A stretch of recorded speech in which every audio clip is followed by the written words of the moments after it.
would probably say my first experience with gaming of any sort, probably is before even that I could really remember. My grandfather was a Go player and a chess player. We used to play when I was very little, although obviously I didn't know what I was doing. When I was about 5 years old, my father came home one night with the very first Atari 2600 system, and I was thrilled at that because it's the first time anybody had seen any home video games. And well, as early as I can remember, playing on my brother's Nintendo and, you know, having him finish levels for me. So my whole life, pretty much. I first remember playing Tetris, the original Tetris, on my mom's Game Boy. And then about a few years later, when I had friends who were older than me, not a lot, but 3-4 years, so their interests were a lot different than me being 8. And one of my friends, Creighton, was a big D&D fan.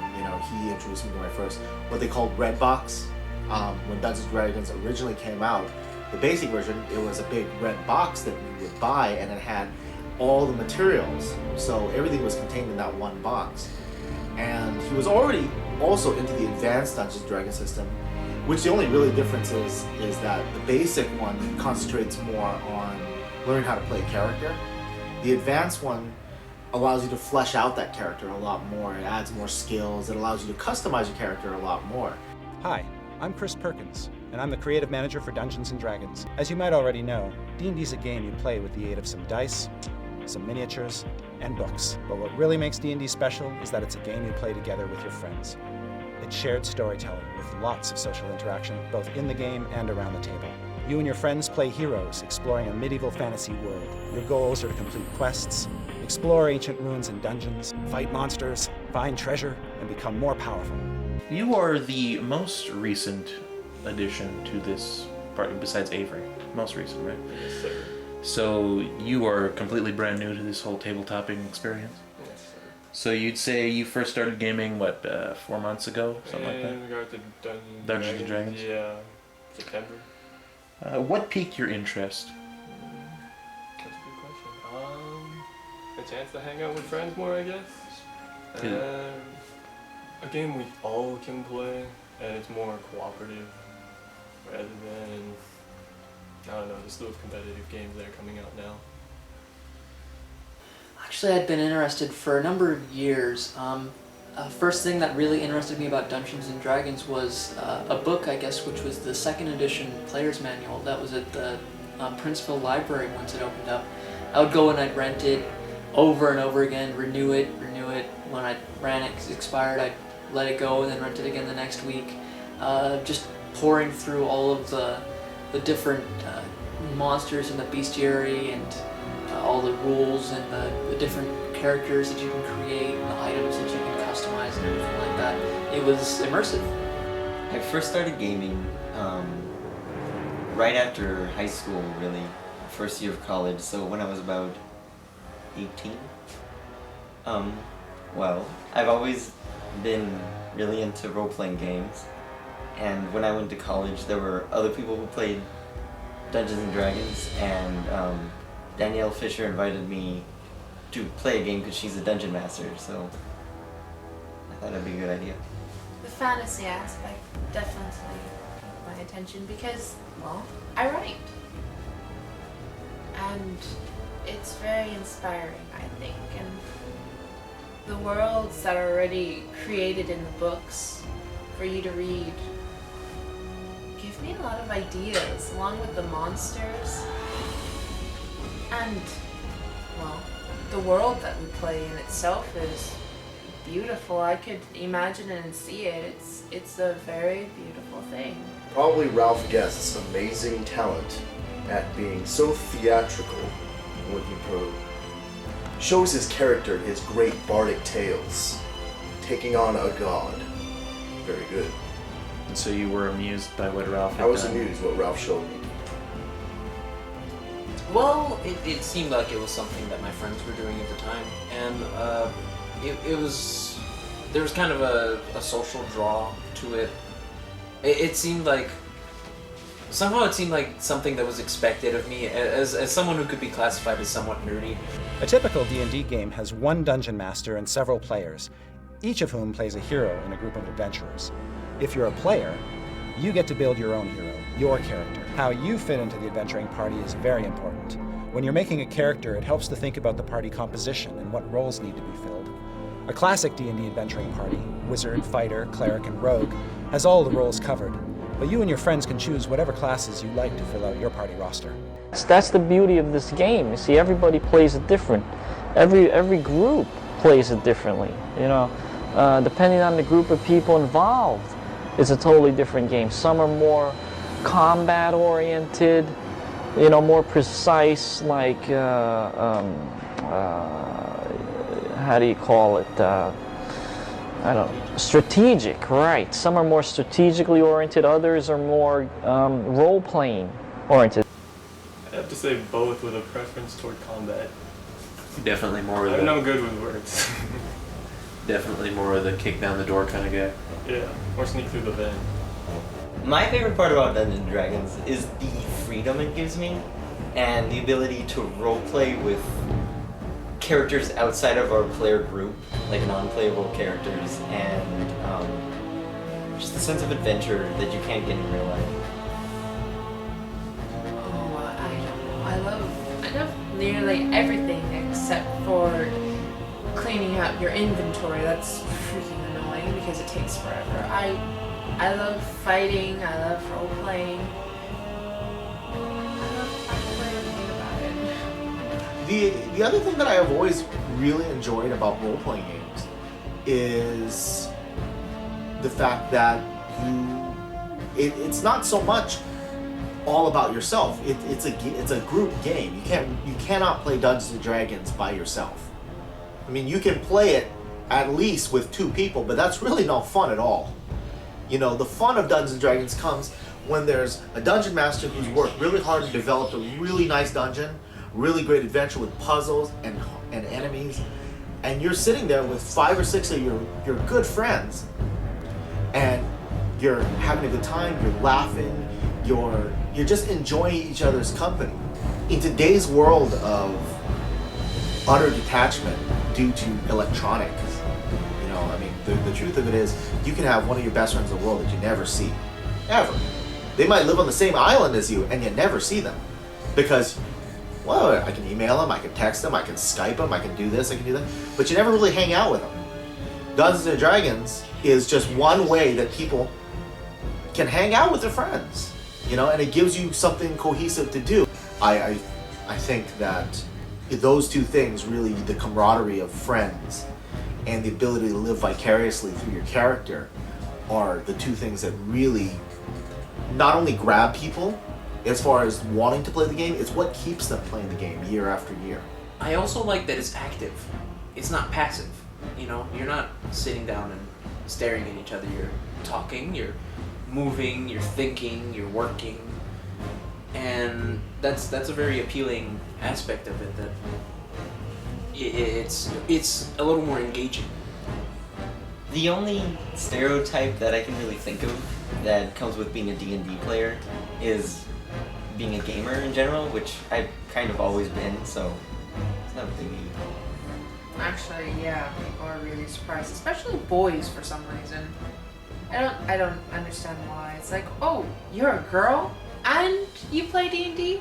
I didn't see you as a nerd. I don't see why. I would say definitely.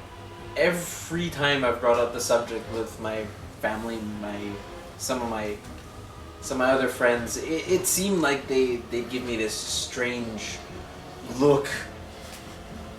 Kind of like someone who does computer programming for fun in their spare time. There's an air of very overt, almost oppressive nerdiness to it that people kind of look down on you as someone who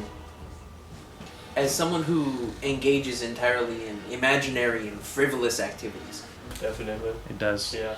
You think a lot of people are. Just the few nights ago, Jeffrey came over, and I was just like looking at stuff about D&D on my computer, and he's like, "What the?"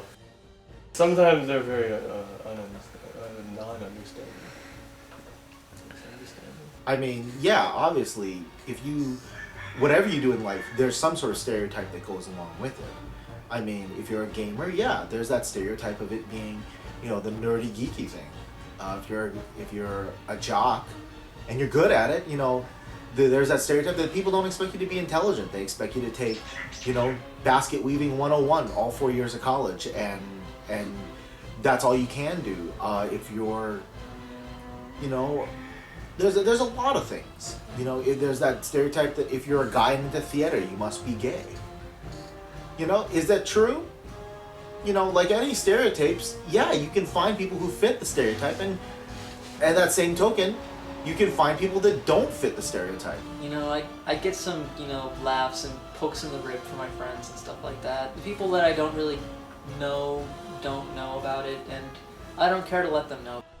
Just as Dungeons and Dragons was beginning to take hold on popular culture, it was suddenly and unexpectedly catapulted into the headlines by an incident that has coloured popular perception of the game ever since. In 1979, James Dallas Egbert III, known as Dallas, went missing from the campus of Michigan State University, where he was a 16-year-old freshman. Dallas was a child prodigy and so-called computer whiz kid who graduated from high school when he was only 12. When he disappeared, his family enlisted the services of one William Deere, a media-savvy private investigator who later wrote a book on the case called The Dungeon Master. Deere learned that some of the students, Dallas included, were playing a real-life version of D&D in the dark and steamy tunnels under the university campus. He also found, among young Egbert's possessions, a corkboard in which pushpins were arranged in a curious pattern. It was not long before the detective shared his suspicions with the press. The pushpins, he surmised, corresponded to a map of the underground labyrinth, and Dallas Egbert probably met his end in a game of Dungeons and Dragons gone too far. What do you guys think happened? One of the players Robbie played with got carried away and killed him. Well, that's kind of far out. Mazes and Monsters is a far-out game. Swords, poison, spells, battles, maiming, killing. Hey, it's all imagination. Is it? I'll be talking to you. The incident became the stuff of urban legend. It even inspired a movie called Mazes and Monsters, starring a young Tom Hanks. Reaction went to extremes.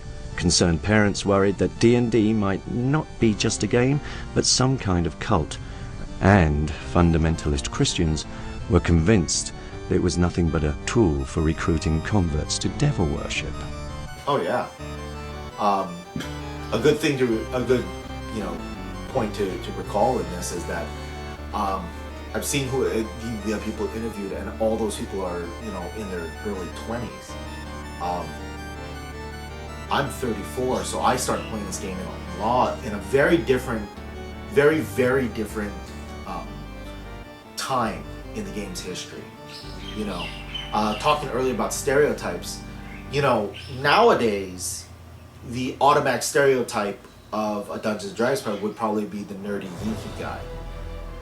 When I started playing, that was not the general stereotype. The general stereotype of your average Dungeons & Dragons player was, you know, some lunatic who, you know, believed in the devil, and that's what the games were. It was nothing but then, you know, guys getting down together in a basement and worshiping Satan.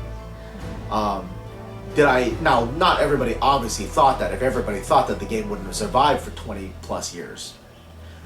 But at the same time, you know, I had to explain things like this, you know, even to my own mom. You know, my mom, unfortunately, was, you know, a victim of the hype machine that went behind the anti-D&D campaigns, you know, where the stories on 60 Minutes, it told the story of the kids that, you know, they played Dungeons & Dragons and somehow they got themselves real swords and killed each other. Well, all I can say to that is the same response I had to the idea about stereotypes. If you get kids who are like that, they were gonna be like that no matter what. You know, those were kids who had a problem distinguishing fantasy from reality. So what's the difference between two kids who play Dungeons and Dragons, then pick up swords and smash each other in the head, than the kid who climbs on his roof, ties a towel around his neck, and jumps off thinking he's Superman? In the end, all it is an inability to distinguish what is reality from what is fantasy, and not being able to delineate that line. Any normal D&D player, myself, you know, and most of the guys that don't play in D&D are pretty normal, at least in the sense that when the game ends, the game ends. D&D is for witches! I think those people are crazy, for one. I'm not afraid to voice my opinion. I love and respect religions. I love and respect, all of them. But when it comes down to them just straight up hating a game, not knowing anything about them, like they do in Pokemon, I think it's just downright stupid. You shouldn't judge. Well, there's always danger for anything. I mean, crazy people are crazy people. It's not the subject that they're doing, it's just they're crazy. Eventually something's gonna happen. No, not at all. It's your imagination. We're like Christians. There are like gods and demons in the realm of D&D, but that really doesn't get transferred into the real world and is worshipped that way. It's purely for role playing, in my eyes at least.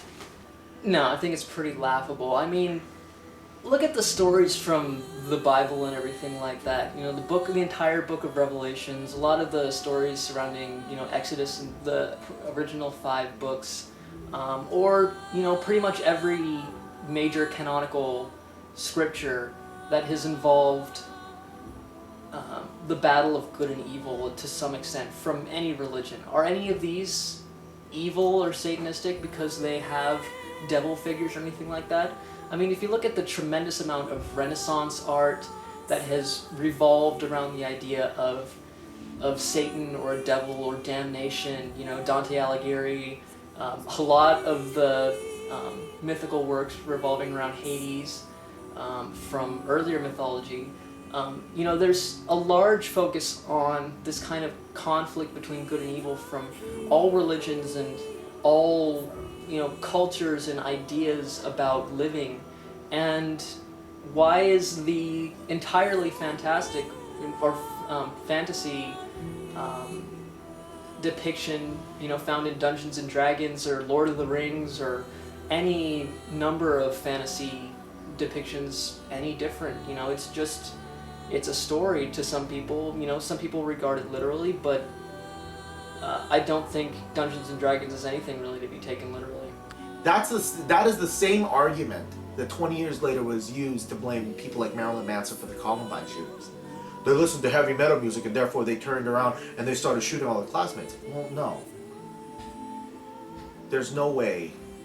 If you really had kids that were weak-minded enough to listen to a heavy metal record and then decide to go shoot everybody at their school, then the people at fault are those kids, first of all, because they are completely weak-willed and have no real minds of their own.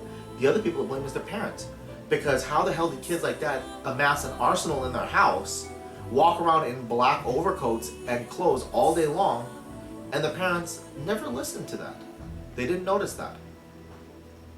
I mean, I may not find Marilyn Manson the most melodic guy on the planet, but the thing is, if my kids started to become nasty and surly, dress all in black, and started listening to Marilyn Manson 24/7 nonstop, you know what? I'd probably notice.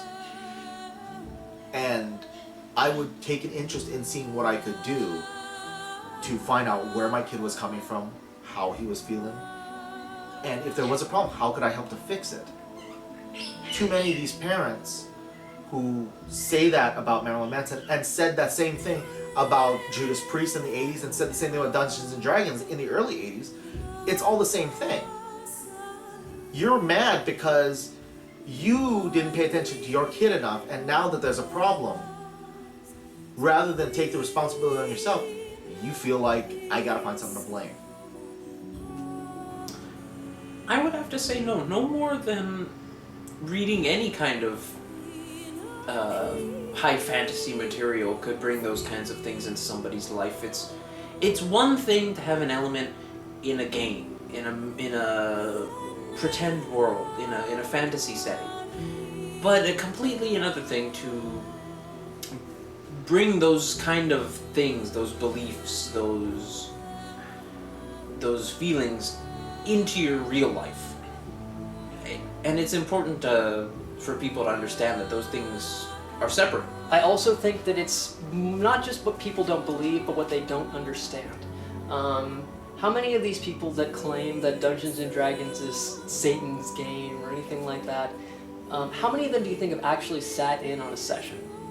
I think that's a really important part of it, is people kind of shut this out of principle, but they don't really think about what it means or anything to that effect. I don't think it's any different than video games or books. It's just you're acting it out.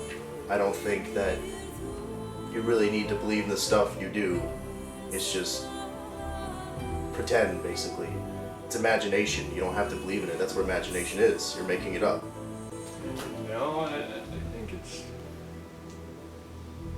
I don't know, just something to play around with. I don't think anyone actually goes around believing that with goat intestines you can see into the future. Is that actually what? That is an actual spell component. It is goat intestines or tea leaves. Yeah, it's, you know, when you actually look at Dungeons and Dragons, more than 10 pages into the book, or 30 seconds into a session, you see that there's nothing really satanic about it. I definitely think it's more nerdy than evil. Because, that's just the demographic of D&D. That's just who it appeals to in a classical sense. But you have people that defy it. Most of the role-playing games nowadays, the most express rule that they teach you when playing is you're not supposed to touch anybody. The game is on the board. The game is in your head. The game is never in the real world. If you're the one shooting arrows, you're not picking up a bow and really shooting it across the room. You're an idiot if you do that. And again, somebody, probably your parents, didn't teach you. That was a bad idea. And so, yeah, I've had to argue this many times. But in the end, it's always, my part of the argument is always the same. Is that I am not a Satan worshiper. I wasn't gonna be. And the truth is, Dungeons and Dragons was never going to make me one. I think there's generally more people who play games nowadays, and I don't think I've looked at it in a good or a bad light, just you're a person who plays D&D kind of light, and it's okay. Such controversy, of course, only served to make the game more popular. The irony of the situation was lost on Dallas Egbert. The truth about his story is as mundane as it is tragic. Dallas had simply run away and turned up on his own accord after his disappearance became national news. It was true he had played D&D, but he also struggled with drug addiction and severe emotional problems. All the publicity didn't help. He took his own life with a pistol at the age of 17. You invited your girlfriend to start playing with us. What do you think she originally thought about your hobby? The first thing that she said to me when I said I was going to start playing Dungeons and Dragons was, "Nerd!" I think I got the voice right, too. But, a lot of the things that she likes about, her own, she writes fantasy in her own spare time. And a lot of the things that she likes about writing her own stories are things that she can find in Dungeons and Dragons as well. So I recently invited her to play, and she sat in on a session and she decided to make a character, and she started playing with us this week. I think that there's a kind of strangeness in acting, in the acting that keeps a lot of people away. It's almost as though it harkens to the pretend games of childhood that some people view as a little bit childish to re-engage in. But I kind of think that it's healthy and it's fun. So I think there are people that would be hard to convince, but not impossible. I'd say they wouldn't be interested. They like things that are less obligatory, I guess. Something where you can just go in, shoot somebody, go out. Well, instead of like Dungeons and Dragons where you have to commit 4 months. One player must serve as the dungeon master, the shaper of the fantasy world in which all the action will take place. The dungeon master, or DM, will act the parts of everyone else and will present to you a variety of new characters to talk with, adventure with, and often fight with. The Dungeon Master's main job is to build encounters that the players will enjoy, by choosing the right monsters for the job. A D&D adventure is really just a series of encounters, and a typical encounter includes one or more challenges that the heroes must work together to overcome. That could be fighting monsters, crossing a lava-filled cavern, or getting advice from a local wizard. All of these are different kinds of encounters. In 6 days, God created the earth, and on the 7th, he got everyone else around the table and they played it out. And DMs do this every week. So it is, it takes a huge toll on the Dungeon Master to kind of both create a world that is engaging for all the players and is fun to play. You can have the most richly constructed storyline ever, but if it doesn't engage, the mechanics aren't properly employed, and it becomes skillless, or if it's not engaging to the player, then who cares? And you can have a bunch of balls to the wall combat scenarios that are far too difficult for the player, and they get disinterested because they keep dying and they have to create new characters. And where's the fun in that? So there's a whole lot of work that goes into both the creative element and the balancing element. Yeah, I think a lot of work goes into being a dungeon master. Like, especially if they build their own worlds or change key features in the game. They have to think of non-playable characters' reactions, and they have to know the rules and spells and spell-like ability. Having prepared, many adventures myself, I can say, yeah. I mean, does it have to? No. I mean, you can buy pre-made adventures where a lot of the work has been done for you. But the truth is, if you're going to be a good dungeon master, then it's still up to you to take what's on the paper that the designer wrote and make it come to life. The dungeon master, the storyteller of the game, is not just someone who wants to recite facts. If we want someone to recite facts, we could stick Dragon Naturally Speaking on a computer, paste in all the text and have it just read it to us in computer voice. That doesn't create the imagination, doesn't pique the imagination, doesn't create the adventure. And with a good dungeon master, that's what you're looking for. You're looking for someone who can be dramatic. As Cody Gillette said in his interview, one of the reasons he kind of got into it was the theatricality of one of the other people who was playing. And that's really one of the things about it, is that to be a good dungeon master, you need to have a sense of the theatrical. You need to be able to, in the minds of the players, describe things in such a way that it comes to life in their heads. I mean, you interact with the players, though. So the better the players are, the more you can feed on that energy and become better in the storyline and make things more realistic. And that's what a good DM should do. I think that there's a whole lot of planning that goes into being a dungeon master. The whole realm of writing, of working through scenarios, possibilities to run your players through encounters. You need to build characters. You need to towns. You need to make towns, cities, sometimes even worlds. But the best dungeon masters that I've ever known, they are meticulous. I mean, they're like script writers for movies. Except it's harder, because you write the script in a theater situation, And when the people come out, they act out your words, and pretty much whatever you wrote on the paper is what's going to happen on the stage. In Dungeons and Dragons, you're writing the script, but the problem is you have no control over what any of the characters are going to do at any one time. You could write this amazing dungeon where they all come to the door, and it's just up to them to walk through, and they could all decide to say, you know what, we're going to go home instead. And as a good dungeon master, you actually have to be prepared for that. You have to be prepared for the possibility that they are going to say something that you didn't expect them to say. And so for a good dungeon master, yeah, it takes hundreds of hours of study and work to create good adventures. It's hard. I listened a little bit and I helped in creating a town.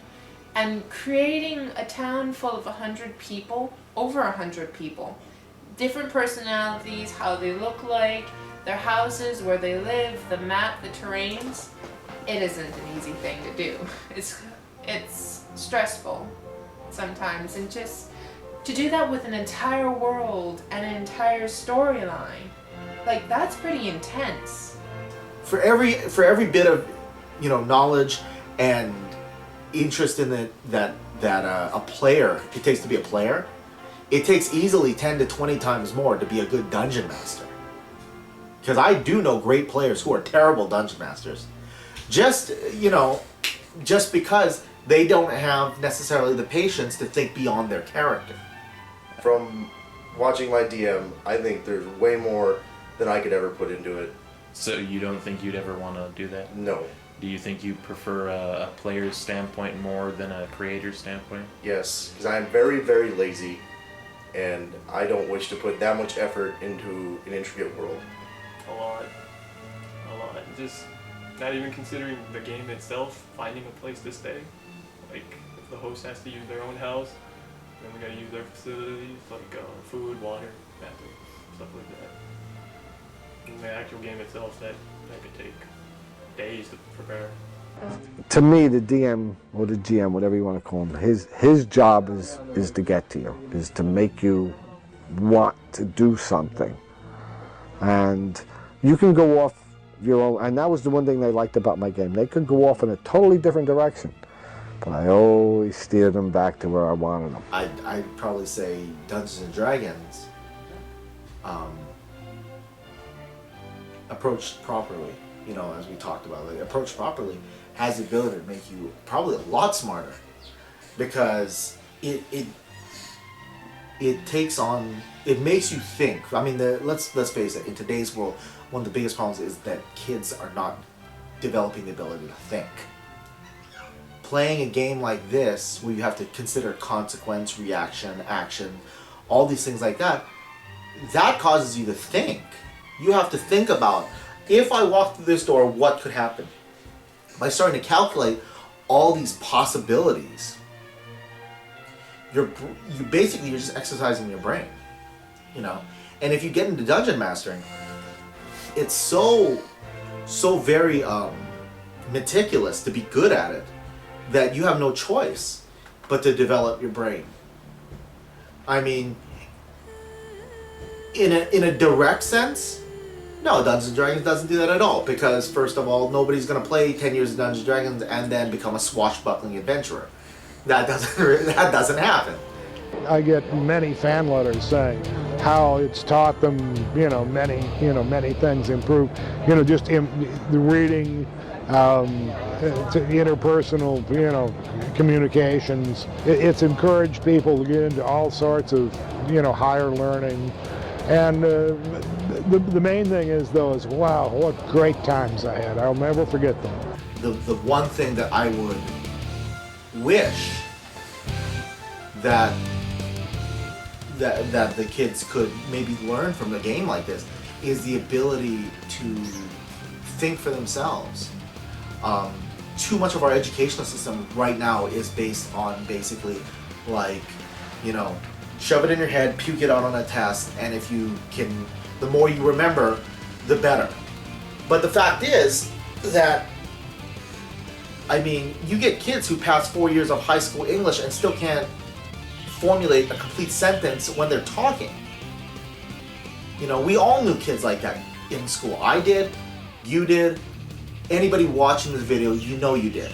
You had somebody in your graduating class and you looked at them and like, how the hell did you get here?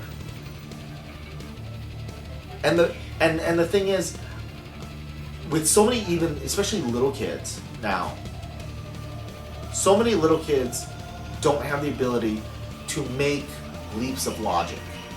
I think the ability that Dungeons and Dragons promotes is the ability to consider and process information, and lots of it, and quickly.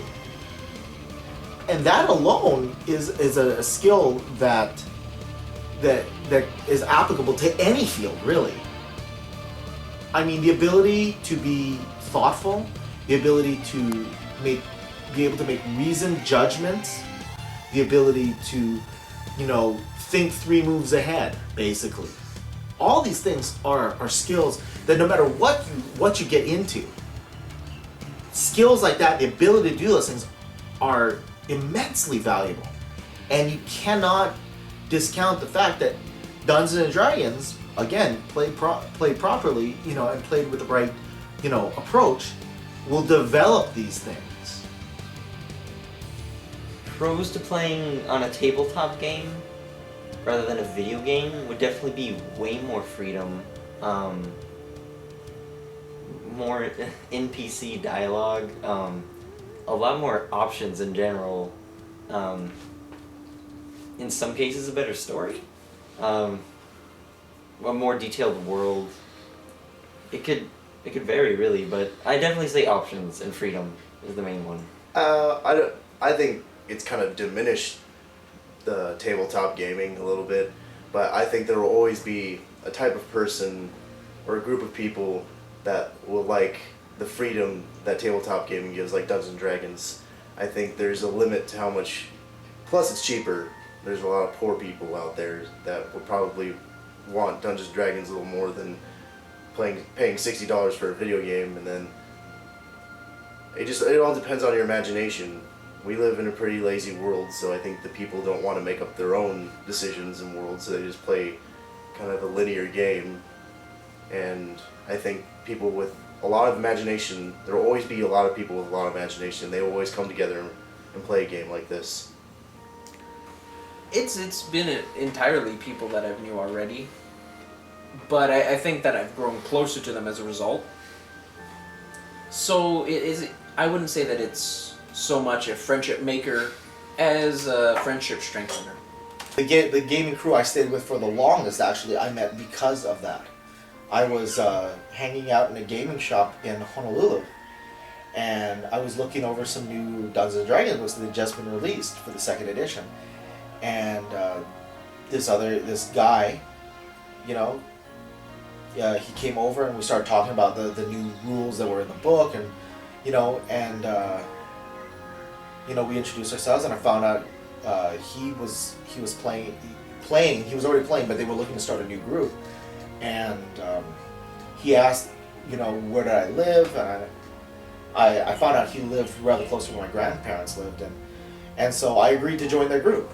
I created a character, and I met a group of friends that I'm still in contact with today. We played pretty much. I didn't live in Honolulu. I was only there for Christmases and summers, so that's the only time we really could play.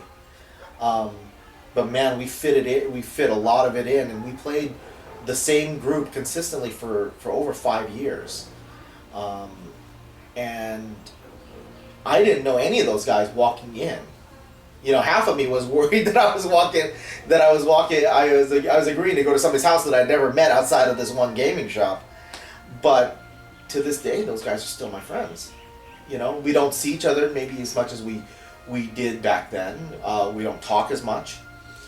But I will say that those other guys are guys that I would be friends with, you know, forever.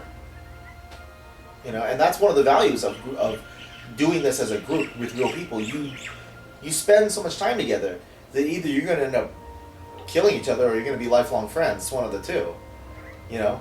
And they might alternate between the two. Half the time you might want to kill them, the other half you're going to be friends with them forever. But yeah, I have, and I'm sure almost everybody who's ever honestly tried to play this game has made at least one new friend because of it. I think that the feeling that was experienced in tabletop RPGs like this, like Dungeons and Dragons, is something that video game developers try really hard to emulate with their video games. So I think in a sense more people are drawn to video games now because that's what people do now. They're popular.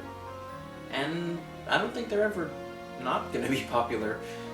You know, there are people that I wouldn't be hanging out with normally if it wasn't for Dungeons and Dragons. It's something that gets everyone together around the table and gets them talking about something for 6 hours, you know?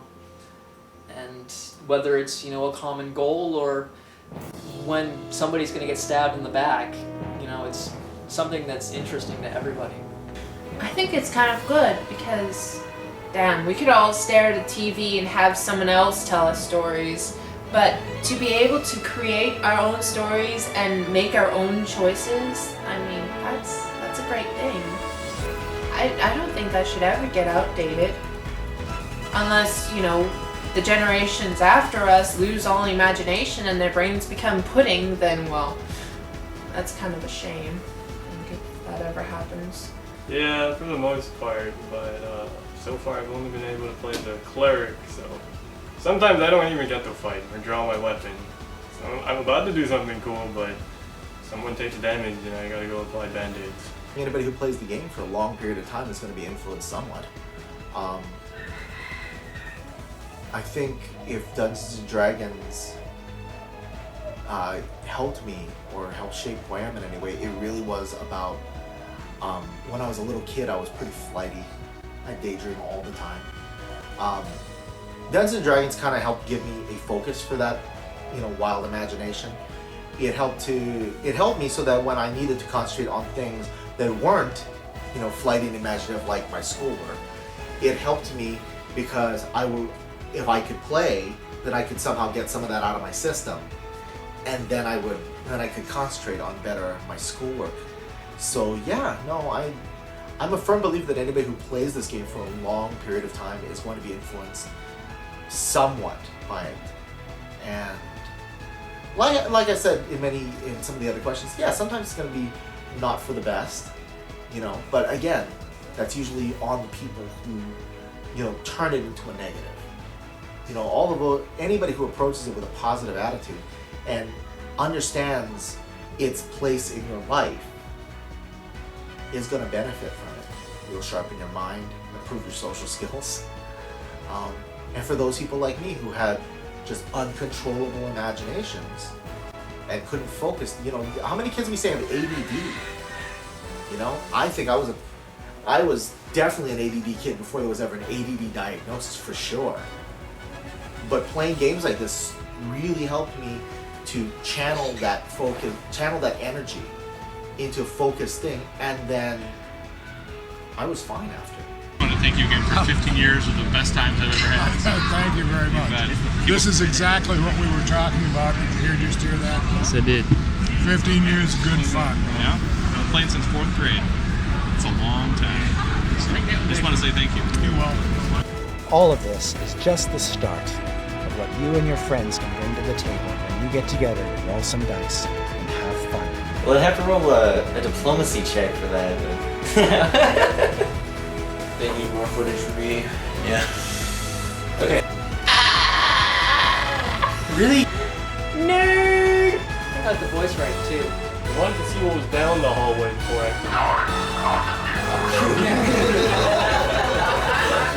Terrorists don't play D&D. That's why we shoot them.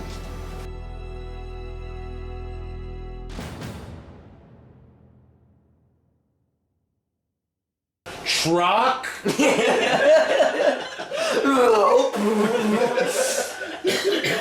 Okay. Let's try this again.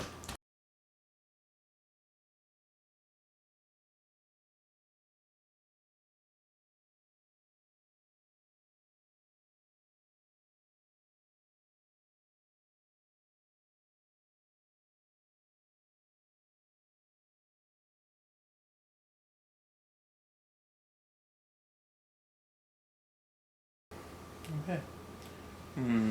Let's see. You recently starred in another film of mine about how great sandwiches were. Yeah. Did you like that job? It was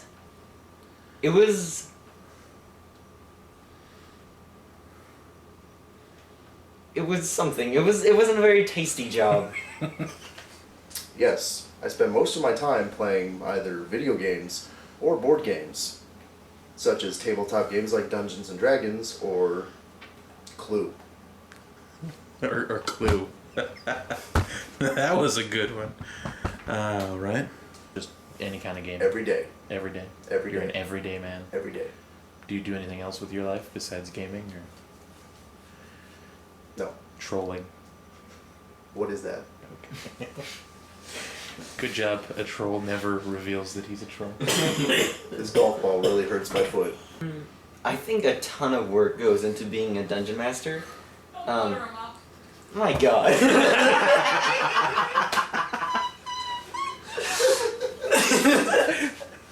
Even Mr. Taylor made fun of Waylon. Did he? Yeah. I should go to his class. Do you think that college professor making fun of D&D players, see what I mean? Even the educated. He's a geologist. He's played D&D. Oh my God. That made us all jump. Huh? Was that what you're gonna say? And Something we like that. I guess Satan had something to say of himself. I think that made Levi go. He jumped so I'll go get him. I'll go get him. There is definitely a whole lot of work that goes into being a dungeon master. There is an entire realm of planning and writing. Schrock! Go away! Go away! Let's try that again. No matter what you do in life, there's going to be a stereotype, some sort of stereotype that goes along with it. If you're a gamer, the geek stereotype kind of is the first one. If you are a jock, the, idiot stereotype, kind of haunts you. If you don't forget to turn your phone on silent, the, that other stereotype kind of follows you around.